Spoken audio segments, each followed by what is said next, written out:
While today is Human Rights Day in South Africa, it is also World Down Syndrome Day. The date of the 21st of the third month was selected to signify the uniqueness of the triplication of the 21st chromosome, which causes Down syndrome. The day was celebrated at George in the Western Cape at schools where special care is given to those with special needs. Let's take a look. It might take some extra patience to care for and educate those with Down syndrome, but their cheerful disposition can brighten anyone's day. Hi, my name is Savannah and I have Down syndrome. And I'm a regular kid. And I go to the Upper Down School in George. I love adventure, sports, and my friends. And there's nothing we can't do. Just look at Minka. She's a world champion swimmer. And that's really cool. 25 years ago, Upwith Down Centre for Learners with Special Needs were founded by a group of mothers with Down syndrome children. It has grown from 4 learners to 44 students, as well as an adult facility and home. Well, they are the most wonderful people. We are so blessed to have them.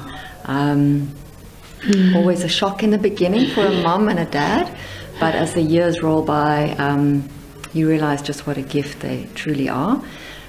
Special education, yes, but they're capable of so much, and we should never put a ceiling on their potentials.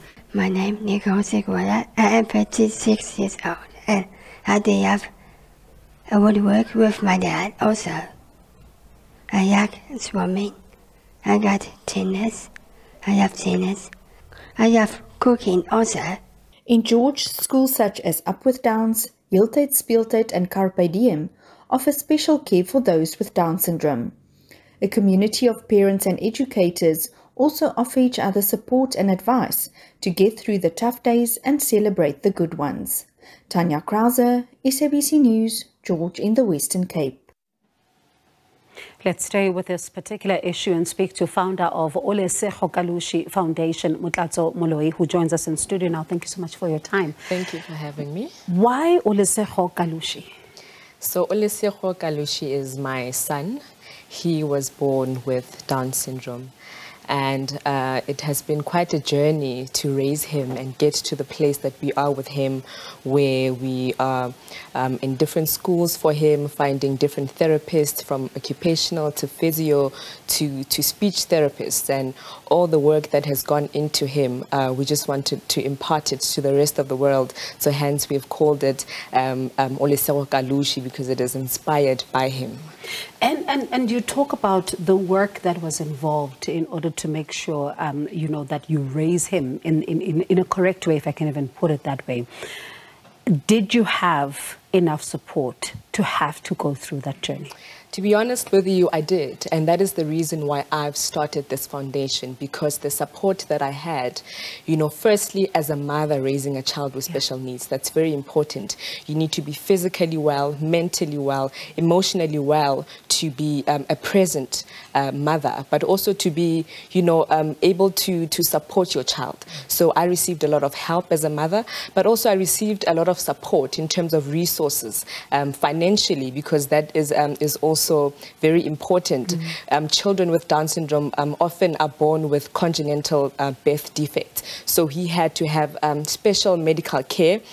So even in the medical aspect, you need support. So it's a very holistic thing that we look at, where you need support from an emotional point of view, and a mental point of view, medically and financially. So it requires a village really to raise the child.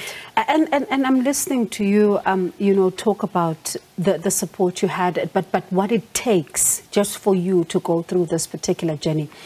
Let's think of a mother who does not have access to adequate you know, health care, is not able to have access to some of these support structures, the toll that this would take on them.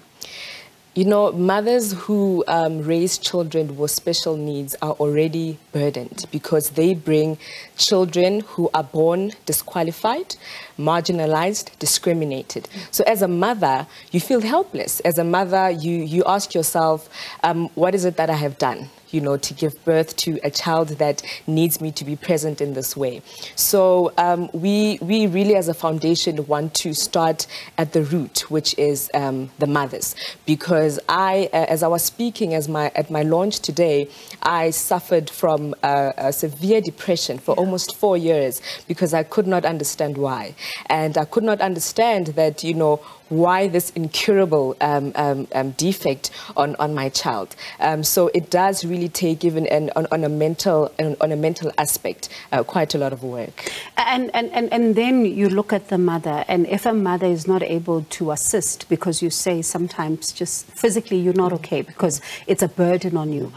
Let's talk about the child. Are they integrated enough into communities, into public schooling as well? You know what, we cannot speak about integration as yet if we are still struggling with awareness, right? If we still have a long way to publicly make this defect or this syndrome aware, that people know that there is a World Down Syndrome Day to begin with, you know. So I think that let's start at public awareness. When mothers are not ashamed to bring out their children, they are able to form part of an inclusive communities, inclusive societies, you know. So we start at awareness first, and when we bring awareness to government, to civil societies, then we can say how best do we integrate them into welcoming society. And it is important to eradicate that shame, because that is one of those, you know, that it's a stigma that essentially works on even the confidence of the mother and can even push them over the edge. That's very correct. I mean, for me, I only started showing pictures of my son when he was about 3 because I was afraid. How are my friends going to receive him? You know, what is my family actually saying? There are a lot of myths that go around.